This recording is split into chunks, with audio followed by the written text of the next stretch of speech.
नमस्कार दोस्तों, आप सभी लोगों का स्वागत है आपके अपने YouTube चैनल LSGD में। मित्रों, हमारे हिंदू धर्म में गाय को माता कहा जाता है और कई जगहों पर गाय माताओं की पूजा भी की जाती है। इस ब्रह्मांड में गाय ही एक ऐसी पशु है जिसकी पूजा, आराधना और सेवा करने से गरीब व्यक्ति अमीर बन सकता है। कि विधि पूर्वक पूजा करने से समस्त मनोकामनाएं तुरंत पूर्ण हो जाती है। दोस्तों, गाय माता के पूरे शरीर में कई करोड़ों देवी देवताओं का वास होता है। इस वजह से गाय माता की पूजा करने से हमें समस्त देवी देवताओं का आशीर्वाद एक साथ प्राप्त होता है। दोस्तों, आज की वीडियो में हम आपको बताएंगे कि गाय माता को एक रोटी खिलाने से कौन सा फल मिलता है। गाय माता का वह कौन सा अंग है जिसे सिर्फ स्पर्श करने से व्यक्ति के सारे दुख दर्द दूर हो जाते हैं, और जो व्यक्ति गायों को दुख देता है, उन्हें मारता पीटता है, उसे कौन सा दंड मिलता है, और किस कारण से गाय माता ने क्रोधित होकर समस्त स्त्रियों को श्राप दे दिया था। दोस्तों जी, श्राप का सहन स्त्रियों आज भी कर रही है। मित्रों, आपका ज्यादा समय नष्ट ना करते हुए वीडियो को शुरू करते हैं। मित्रों, एक बार भगवान भोलेनाथ कैलाश पर्वत पर विराजमान थे। तभी अचानक से देवर से नारद जी नारायण नारायण का जाप करते हुए उनके पास आकर रुक जाते हैं और भगवान शिव जी को प्रणाम करते हैं। दोस्तों, तब भगवान शिव जी देवर से नारद जी से कहते हैं, कहिए नारद जी, आप किस प्रयोजन से यूं अचानक ही पधारे हैं। तब देवर श्री नारद जी कहते हैं, हे जगत के कर्ता धर्ता, आप तो त्रिकालदर्शी है। आपको तो मेरे आने का उद्देश्य पता ही है कि मैं आपके पास क्यों आया हूँ, लेकिन आप फिर भी ये प्रश्न कर रहे हैं। तब भगवान भोलेनाथ कहते हैं, हे देवर्षि नारद जी, हम आपकी दुविधा को समझते हैं। देवर्षि, आप बिल्कुल निश्चिंत होकर हमें अपने प्रश्नों को पूछिए, हम आपको आपके प्रश्नों का उत्तर अवश्य देंगे। तब देवर्षि नारद जी कहते हैं, हे प्रभु, आज मैंने पृथ्वी लोक का भ्रमण करते हुए देखा कि कुछ लोग गौ माताओं की पूजा कर रहे थे, उन्हें रोटियां खिला रहे थे, उनकी सेवा कर रहे थे। नारद जी कहते हैं, हे प्रभु, मैं गायों को रोटियां खिलाने का महत्व जानना चाहता हूँ, और जो व्यक्ति गायों की सेवा करता है, उनकी पूजा करता है, उन्हें कौन सा फल मिलता है। हे प्रभु, गाय का वह कौन सा अंग है जिसे सिर्फ स्पर्श करने से सभी दुख दर्द दूर हो जाते हैं। मित्रों, देवर्ष नारद जी आगे कहते हैं, वही दूसरी तरफ मैंने देखा कि कुछ लोग गाय माताओं पर अत्याचार कर रहे थे, उन्हें कष्ट दे रहे थे। हे प्रभु, मनुष्य इन बेजुबान जानवरों पर, गाय माताओं पर ऐसा अत्याचार क्यों करते हैं? उन्हें ऐसा करने पर कौन सा दंड मिलता है? और वह कौन सा ऐसा श्राप था जो गाय माता ने समस्त स्त्रियों को दिया था, दोस्तों, जिसे कलयुग की समस्त स्त्रियां भोग रही है। मेरी यह जानने की तीव्र इच्छा हो रही है।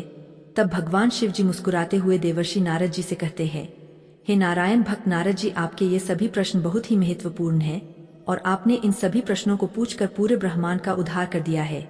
लेकिन मैं आपको आपके इन प्रश्नों का उत्तर देने से पहले आपको एक अत्यंत ज्ञानवर्धक कहानी सुनाना चाहता हूँ। दोस्तों, भगवान शिव जी कहते हैं, हे देवर्ष नारद जी, किसी समय की बात है। अवंतीपुर नामक नगर में गोपेश नाम का एक धनवान सेठ रहता था। वह प्रतिदिन ईश्वर की पूजा आराधना करता था। उसके जीवन में कोई दुख दर्द नहीं था। वह सुखपूर्वक से अपने जीवन का निर्वहन कर रहा था।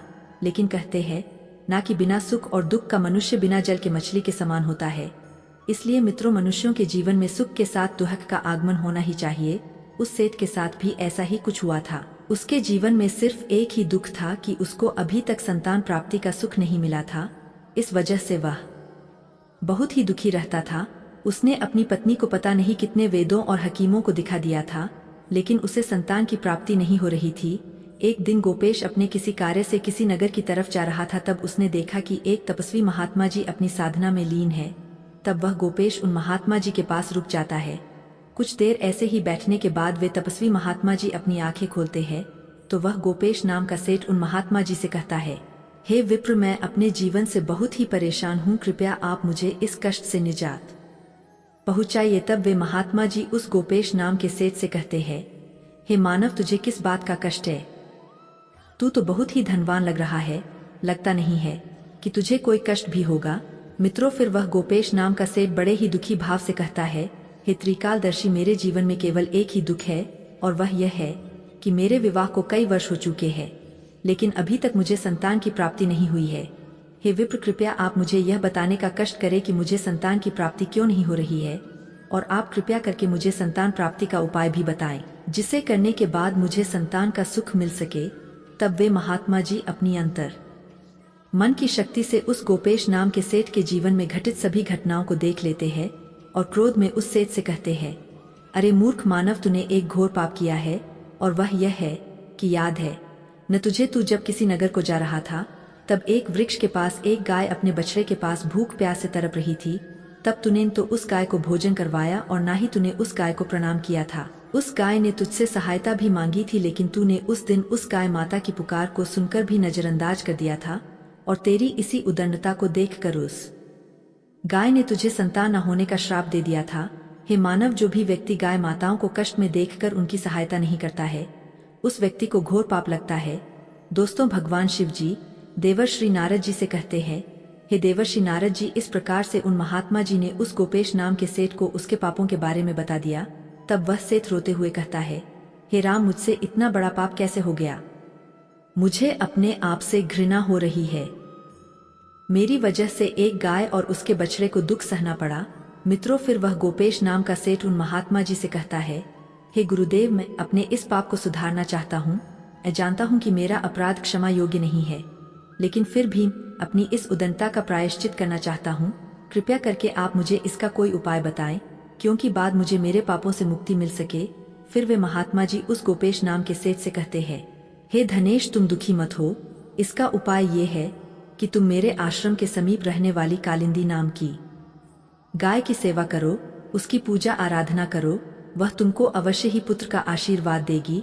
मित्रों, फिर वे महात्मा जी उस गोपेश नाम के सेठ को एक मंत्र जाप करने के लिए कहते हैं और कहते हैं कि तुमको इस मंत्र का जाप करना है।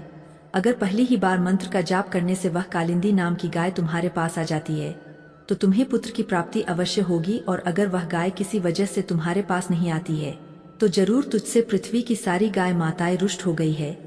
तब वह सेठ उस मंत्र का जाप करने लगता है। उसके पहली बार ही मंत्र का जाप करते ही वह कालिंदी नाम की गाय उस आश्रम में उस गोपेश नाम के सेठ के पास आने लगती है। मित्रों, उस गाय को आता देखकर वे महात्मा जी बोले, हे धनेश, तू देख, तेरे केवल एक बार ही मंत्र का जाप करने से यह कालिंदी नाम की गाय स्वयं चलकर तुम्हारे पास आ रही है। तू बहुत ही भाग्यशाली है। यह गाय निश्चित ही तेरे सभी दुखों को दूर कर देगी। तू इस कालिंदी नाम की गाय को वन में चराकर इसकी सेवा करना, जंगल में रहने वाले हिंसक पशुओं से इसकी रक्षा करना, और अपनी पत्नी से भी कह देना कि वह भी इस कालिंदी नाम की गाय की सेवा करे, इसकी पूजा आराधना करे, जिससे प्रसन्न होकर यह गाय तुझे संतान प्राप्ति का आशीर्वाद प्रदान करे। दोस्तों, फिर वह गोपेश नाम का सेठ उन महात्मा जी को प्रणाम करके उस कालिंदी नाम की गाय को अपने साथ अपने घर ले जाता है और अपनी पत्नी से कहता है, हे भाग्यवान, हमें संतान के लिए इस कालिंदी नाम की गाय की सेवा करनी है। मित्रों, भगवान शिव जी कहते हैं, हे देवर से नारद जी, उसके दूसरे दिन की सुबह होते ही उस गोपेश नाम के सेठ की पत्नी उस गाय की पूजा करती है, उसे कुछ रोटियां खिलाती है। फिर वह सेठ उस गाय को चराने के लिए वन में लेकर चला जाता है और दोस्तों, फिर वह गोपेश नाम का सेठ उस गाय के शरीर पर बैठी हुई मच्छर मक्खियों को हटाने लगता है और अपने हाथों से उसके मस्तक को सहलाने लगता है। इस प्रकार से उस सेठ को उस गाय की सेवा करते हुए जब शाम हो जाती है तो गोपेश उस गाय के साथ अपने घर लौट आता है। पहुंचते ही वह गाय जब अपने खुरों से धूल उड़ाती है तो गोपेश का शरीर पवित्र हो जाता है और उसके सभी पाप नष्ट हो जाते हैं। दोस्तों, फिर गोपेश की पत्नी उसकी विधि पूर्वक से पूजा आराधना करती है और उसके चरणों में कई बार मस्तक झुकाती है। फिर उस कालिंदी नाम की गाय की प्रदक्षिणा करती है और हाथ जोड़कर वह उसके आगे खड़ी हो जाती है। फिर वह गाय उस गोपेश नाम के सेठ की पत्नी की पूजा को स्वीकार कर लेती है और गोपेश की पत्नी पर अपनी दृष्टि डालकर उसके सभी दोष समाप्त कर देती है। गाय की दृष्टि पड़ते ही उस सेठ की पत्नी पवित्र हो जाती है। मित्रों, इस प्रकार से उस गोपेश नाम के सेठ को उस कालिंदी नाम की गाय की सेवा करते हुए 28 दिन बीत जाते हैं। फिर 29वें दिन जब गोपेश उस गाय को लेकर वन में चला जाता है और उस वन में पहुंचकर वह गाय वन के बीच में चली जाती है, जहां पर कई सारे पेड़ पौधे, झाड़ियां और बड़ी बड़ी घास थी। वह गाय एक झाड़ी के पीछे छिपकर घास चरने लगती है। इतने में ही एक शेर पीछे से आकर उस कालिंदी नाम की गाय को बलपूर्वक दबोच लेता है। गोपेश को उस शेर के आने की आहट तक नहीं होती है। उस शेर के कसकर दबोचे होने के कारण वह कालिंदी नाम की गाय दर्द भरे स्वर में जोर से बोलने लगती है, हे सेठ मेरी रक्षा करो, हे सेठ मेरी रक्षा करो। और जैसे ही गोपेश उस गाय की आवाज सुनता है वैसे ही वह दौड़ता हुआ उस गाय के पास पहुंच जाता है और वह देखता है कि एक खूंखार शेर ने कालिनंदी नाम की गाय को बलपूर्वक दबोच रखा है। इस वजह से उस गाय के आंखों से आंसुओं की धारा बह रही है तो गोपेश बहुत ही दुखी हो जाता है और एक हाथ में डंडा उठा लेता है। मित्रों, भगवान शिव जी कहते हैं, हे देवर्ष नारद जी, जब गोपेश डंडा उठाता है उस समय वह उस शेर की तरफ नहीं देख रहा होता है, लेकिन उसी समय जब वह उस शेर की तरफ देखता है तो उस शेर की दृष्टि पड़ते ही गोपेश का शरीर कांपने लगता है, उसकी सारी शक्ति क्षीण हो जाती है। दोस्तों, फिर वह शेर गोपेश से ऊंची आवाज में कहने लगता है, हे धनीश, मेरे ऊपर प्रहार करना तुम्हारे बस की बात नहीं है, क्योंकि भगवान शिव मेरी ही पीठ पर पैर रखकर नंदी पर बैठते हैं। इसीलिए तो मुझे मारने की चेष्टा मत करो और यहाँ से लौट जाओ। शायद ईश्वर ने मुझे इस गाय को भोजन के रूप में भेंट किया है, इसीलिए तो मुझे परेशान मत करो। तुम अपनी जान बचाकर तुरंत ही यहाँ से निकल जाओ। फिर गोपेश उस शेर से कहता है, हे मृगराज, कृपया आप इस गाय को न मारे। एक बहुत ही तपस्वी महात्मा जी ने मुझे मेरे सभी मनोरथों को पूर्ण करने के लिए दी है।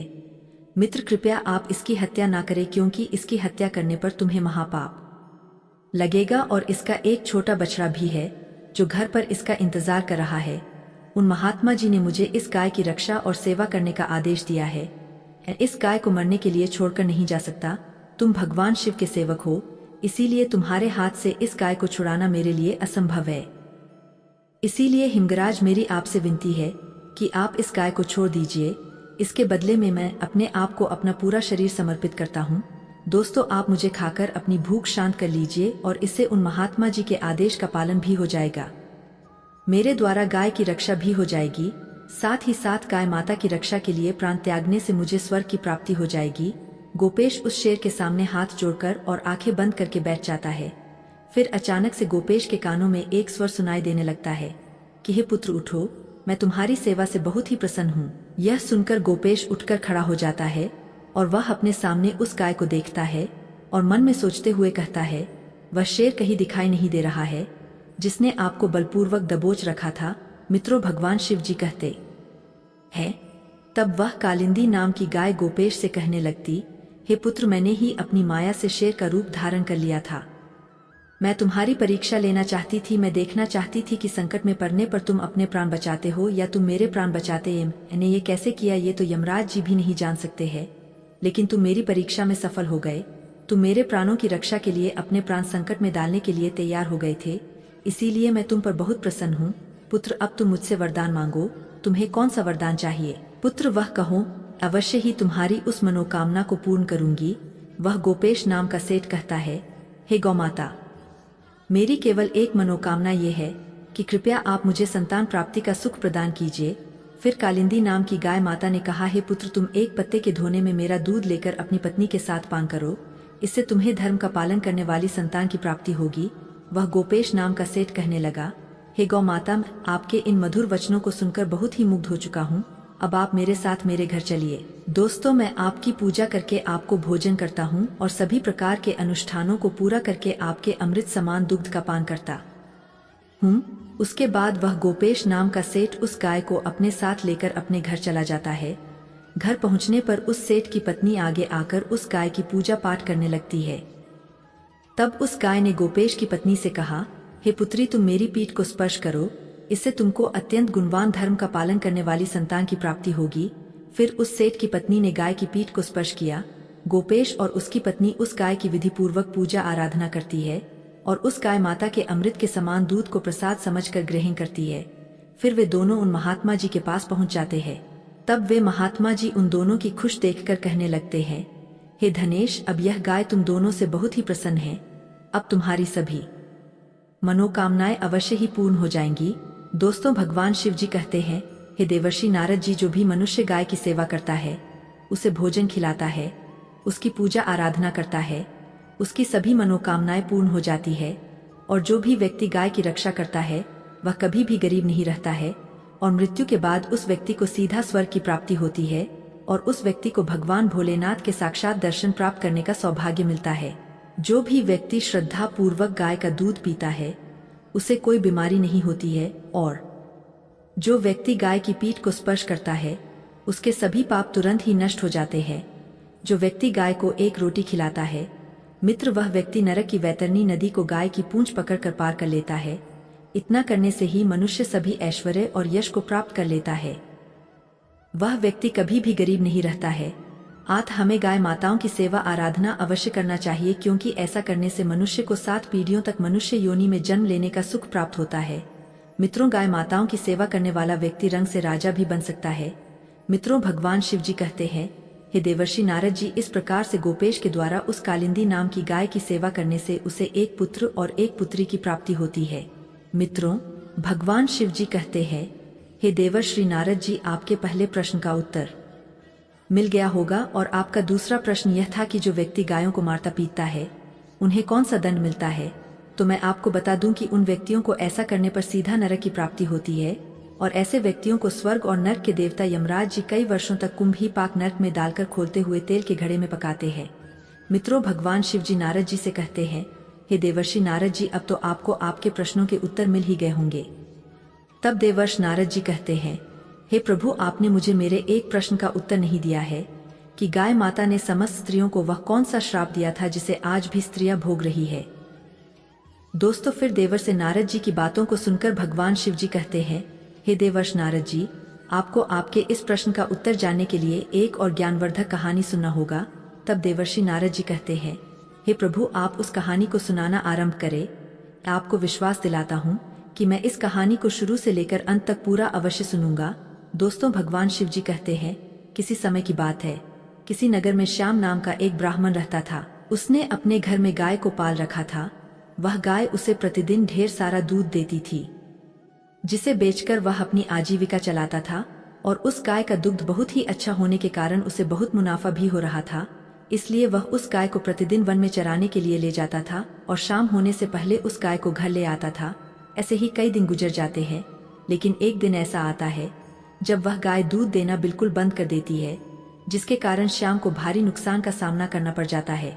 एक दिन श्याम उस गाय से परेशान होकर उस गाय को घर से निकाल देता है, और जब वह गाय श्याम के घर में घुसने लगती है, वैसे ही उस गाय को डंडों से पीटने लगता है, जिससे वह गाय बहुत ही दुखी रहने लगी थी और वह अपने मालिक को छोड़ना नहीं चाहती थी, लेकिन उसका मालिक ही उसे अपने घर में नहीं रखना चाहता था। मित्रों, इस वजह से वह गाय श्याम के घर में जाना छोड़ देती है और वह एक वन में जाकर रहने लगती है। उस वन में चारों तरफ हरी हरी घास थी, जिसे खाकर वह गाय अपना पेट भर लेती थी और एक पेड़ के नीचे बैठकर रात गुजार लेती थी। ऐसे ही कई महीने गुजर जाते हैं, लेकिन एक दिन जब वह गर्भवती हो जाती है तो उसे बहुत ही कठिनाइयों का सामना करना पड़ जाता है, किंतु वह किसी तरह से उन कष्टों को सहती हुई अपने जीवन का यापन करने लगती है। उसी वन के समीप में एक नगर पड़ता था। उस नगर में एक किसान रहता था। उसकी पत्नी बहुत ही लालची स्वभाव की थी। उसके लालची स्वभाव से वह किसान भी बहुत ही परेशान रहता था। दोस्तों, भगवान शिव जी कहते हैं, हे देवर्षि नारद जी, एक दिन जब उस गाय को गर्भवती के 9 महीने बीत जाते हैं, तब अचानक से उसे तीव्र पीड़ा शुरू हो जाती है और वह उस पीड़ा को सहन नहीं कर पाती है। लेकिन किसी तरह से वह उस पीड़ा को सहन कर लेती है और वह गाय एक सुंदर से बछड़े को जन्म दे देती है। उस बछड़े को जन्म देने के बाद वह बछड़ा बहुत ही ज्यादा गंदा हो जाता है, क्योंकि उस गाय ने गलती से अपने बछड़े को कीचड़ में जन्म दे दिया था और वह गाय अपने बछड़े को हिंसक जंतुओं से बचाने के लिए उसे अपने पीठ पर रखने का प्रयास करने लगती है, लेकिन वह ऐसा करने में बार बार असफल हो रही थी, जिससे वह गाय बहुत ही दुखी हो गई थी। तभी अचानक से किसान की पत्नी किसी कार्य के लिए उस वन में पहुंच जाती है, जहां पर वह गाय अपने बछड़े को हिंसक जंतुओं से बचाने के लिए उस बछड़े को अपनी पीठ पर रखने की कोशिश कर रही थी। दोस्तों, जब किसान की पत्नी ने देखा कि उस गाय ने एक बछड़े को जन्म दिया है और उसके आसपास कोई भी नहीं है, तो किसान की पत्नी के मन में लालच जाग उठता है और वह अपने मन में सोचने लगती है कि चलो मैं इस गाय को अपने घर ले चलती हूँ, यह मुझे ढेर सारा दूध देगी, जिससे मैं बहुत सारा धन इकट्ठा कर लूंगी। ऐसा सोचकर जैसे ही वह स्त्री उस गाय की ओर जाने लगती है, तब उस गाय ने देखा कि उसके पास एक सुंदर सी स्त्री तीव्र गति में चलती हुई आ रही है। फिर उस गाय ने उस किसान की पत्नी से कहा, हे स्त्री, आप कृपया मेरे इस बच्चे को मेरी पीठ पर रख दो, क्योंकि यह अभी बहुत ही छोटा है और 9 महीने बाद चलने लगेगा। उस गाय को यह पता नहीं था कि उसका बच्चा जन्म लेने के बाद चलने लगता है, और उस समय मनुष्यों के बच्चे भी पैदा होते ही चलने लगते थे। उस गाय को यह बिल्कुल भी पता नहीं था। उस गाय की बातों को सुनकर वह किसान की पत्नी को हंसी आ जाती है और वह हंसते हुए उस गाय से बोली, तुम्हारे इस बच्चे को देखो तो ये कितना गंदा हो गया है, इसके ऊपर बहुत मिट्टी भी लगी हुई है। दोस्तों, अगर मैं इसे तुम्हारे पीठ पर रखूंगी तो मेरी साड़ी गंदी हो जाएगी। तभी क्रोध में आकर उस गाय ने उस किसान की पत्नी को श्राप देते हुए कहा कि हे मूर्ख स्त्री, तू मेरे बच्चे को मेरी पीठ पर रखने में हिचकिचा रही है और तू मेरे बच्चे को गंदा कहा रही है। आज से समस्त स्त्रियों को यह श्राप देती हूँ कि अब मनुष्यों के बच्चे भी मेरे बच्चे के ही तरह पूरे 9 महीने बाद चलेंगे और जितने भी पशु पक्षी है उनके बच्चे पैदा होते ही चलने लगेंगे। दोस्तों, भगवान शिव जी कहते हैं देवर्षि नारद जी, इस प्रकार से गाय माता के श्राप को कलयुग की स्त्रियों को भी भोगना पड़ रहा है। दोस्तों, ऐसा पहले नहीं था। पहले मनुष्यों के बच्चे पैदा होते ही चलने लगते थे। सतयुग में सुखदेव पैदा होने के तुरंत बाद ही अपने पैरों पर चलने लगे थे और वेद व्यास भी जन्म लेने के तुरंत बाद अपने पैरों पर चलने लगे थे। ये बात तो सतयुग की थी, लेकिन कलयुग में ऐसा कुछ भी नहीं है। कलयुग में मनुष्यों के बच्चों को अपने पैरों पर चलने के लिए कम से कम 9 से 10 महीने लग जाते हैं। मित्रों, इसका कारण यह है कि गाय माता ने क्रोध में आकर समस्त स्त्री जाति को एक भयानक श्राप दे दिया था। उस दिन से समस्त स्त्रियों के बच्चे पैदा होते ही अपने पैरों पर चलने की प्रक्रिया वहीं पर रुक गई थी और गाय माता के श्राप के कारण कलयुग में स्त्रियों के बच्चे 9 से 10 महीने के बाद ही अपने पैरों पर खड़े हो पाते हैं और गायों के बच्चे उसी दिन से पैदा होते ही अपने पैरों पर चलने लगते हैं। इसलिए किसी की आत्मा को ठेस नहीं पहुंचना चाहिए, दूसरों के दुख में दुखी हो जाना चाहिए और दूसरों के काम में आना चाहिए और साथ ही पशु पक्षियों की सहायता करनी चाहिए। एक स्त्री की गलती की वजह से कलयुग की समस्त स्त्रियों को गाय माता के श्राप का फल भोगना पड़ रहा है। दोस्तों, भगवान शिव जी कहते हैं, हे देवर्षि नारद जी, अब तो आपको आपके सभी प्रश्नों के उत्तर मिल ही गए होंगे। तब देवर से नारद जी कहते हैं कि हे प्रभु, मुझे मेरे सभी प्रश्नों के उत्तर मिल गए हैं और आपने मुझे बहुत ही महत्वपूर्ण ज्ञान दिया है। मैं आपको विश्वास दिलाता हूँ कि मैं इस ज्ञान का विस्तार पूरे देवलोक में अवश्य करूंगा। मित्रों, अगर आप सभी लोगों को यह कहानी पसंद आई हो तो इस वीडियो को एक लाइक अवश्य करें और अगर आप सभी लोगों ने अभी तक हमारे चैनल LSGD को सब्सक्राइब नहीं किया है तो ऐसी ही ज्ञानवर्धक कहानियों के लिए हमारे चैनल को भी सब्सक्राइब